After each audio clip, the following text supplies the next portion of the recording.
Hello guys, welcome to Chess Library. In today's chess video, I'm gonna talk about king and pawn endgames.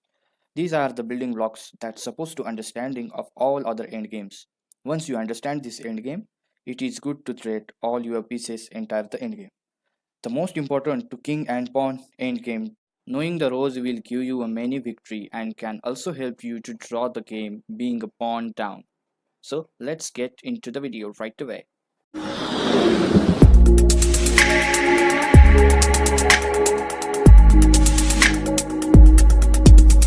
Who can the position of win or draw?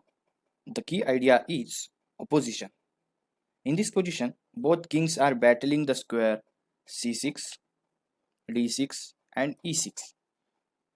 White wants to move the king one of the squares to help the advance pawn, and of course black would anything possible to prevent this.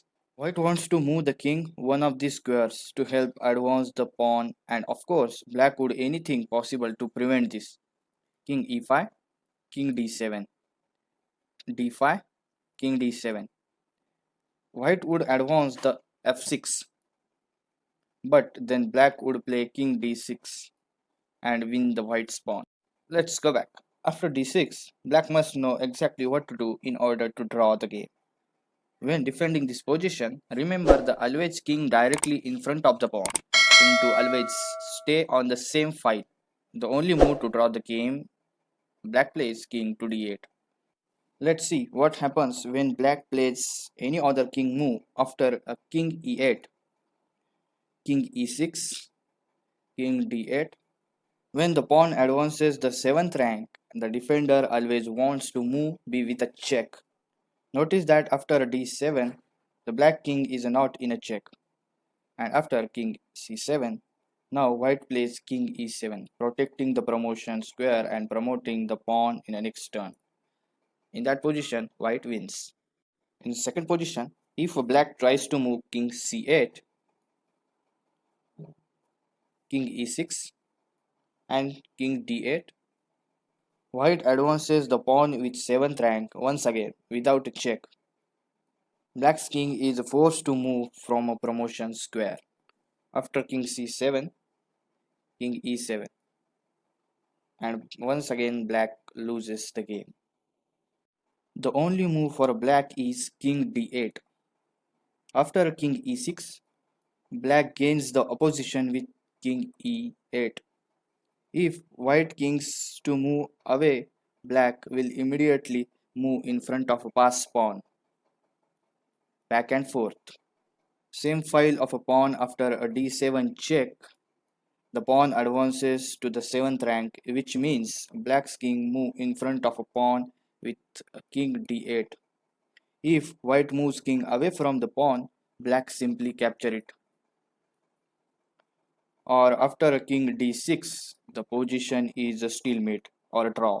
If you doesn't know about the stalemate, click the I button and watch it.